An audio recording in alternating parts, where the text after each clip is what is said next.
Welcome back to 101 Sports, where I'm joined at the desk by our NFL experts, Matt Dowdle and Nick Markunis. And guys, today we're going to play a game called Questionable Questions. And it's going to be a little different than what we usually do. You guys are going to be the ones asking the questions, and I'm just going to sit here and look pretty.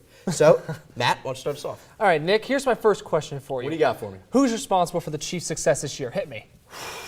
That question, I think you got to look at their defense first of all. They've been phenomenal. Really carried the team. You look at their offense, it's kind of been mediocre. But really what their success has been attributed to is their schedule. They got fat playing weak teams. The first 9 games, the only real team they played that was pretty decent at all was Dallas.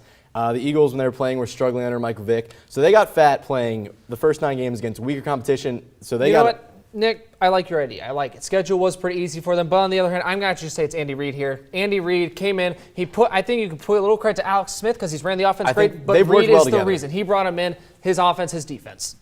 All right, well, firing back at you, my question for you, has this season been a sophomore slump for RG3, or was his rookie season a fluke, and this is really the quarterback he's going to be for the rest of his career? I think it's more of a slump than anything else, but there was a little bit of fluke in his first year. No one knew what to expect out of him in his first year. He ran a lot, and that was great. Second of all, Alfred Morris, huge. Who expected him to run that well? Diamond in the rough there. People forget how good Alfred Morris is. Exactly. So essentially, I think it's a little bit of both. He's injured, though, and he's going to be that way for the rest of his career. I think what he's done this year he plays, is going to be he's too injury prone. You also have to look at the offensive coordinator. Their play selection has been very questionable this year. We talked about Alfred Morris.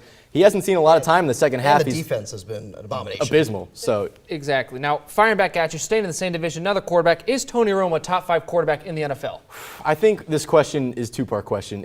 We look at the postseason play of a quarterback, you're judged on how you win in the postseason if you lead your team to championships. In that regard, absolutely not. But if you look statistically regular season, he tears it up every year. So I think for the regular season, he's a top 5 quarterback. But if you look at his career as a whole, you can't give it to him. Sticking with the statistics, the one thing is, I agree, he's had some struggles in the postseason. However, this year in wins, he's played great. In losses, he's played even better. This is not on him. He has 12 touchdowns to 1 interception in losses, 109 QB rating.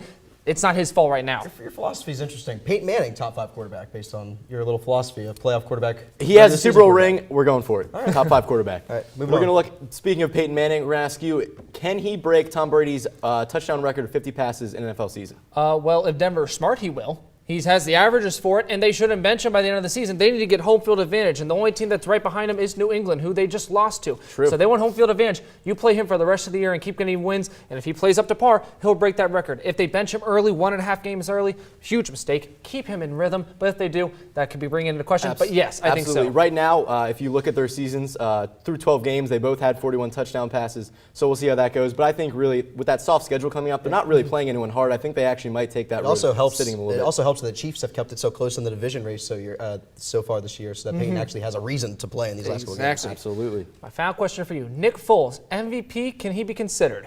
Oh, absolutely. I think you have to give him consideration. All right. Based on the fact, in the full 5 games he's played, they're 5-0. He has a passer rating of 125, highest in the league. 19 touchdowns. And the best part, he hasn't thrown. You made him up. He doesn't have any interceptions. The guy's playing out of his mind. For that reason, the Eagles have skyrocketed right back into the NFC contention. It's incredible. He's about to break Peyton Manning's record for consecutive touchdowns to start the season with the interceptions. He said 19, Peyton's at 20. People were like, never was going to be broken. It's remarkable. Yeah. So all power to Foles. I think he should be considered. Absolutely. And my last question for you, staying on the offensive side, is the Bush-Bell combination in the backfield in Detroit the best in the league? For now, yes. Reggie Bush, he can run fast. He can actually start running between the tackles, and he catches passes. And when Bell comes in, he can push a pile, and he can get himself into the end zone. So right now, thunder and lightning. If Carolina is healthy between Newton, Williams, Stewart, and Tolbert, that's pretty nasty. Same thing with Foster and Tate in Houston, and then same thing with Spiller and Jackson in Buffalo. I think they all provide some sort of competition, but right now, Detroit, it's pretty good looking. I think the edge goes to them based on their receiving skills. They're really good receivers. Good point. Threats out of the backfield to catch the ball. If Bush and Bell can both stay healthy, mainly Reggie Bush, very dangerous duo in Detroit. Coming up next, Jake and Christine will take a trip to the ice to talk some NHL. Stay tuned.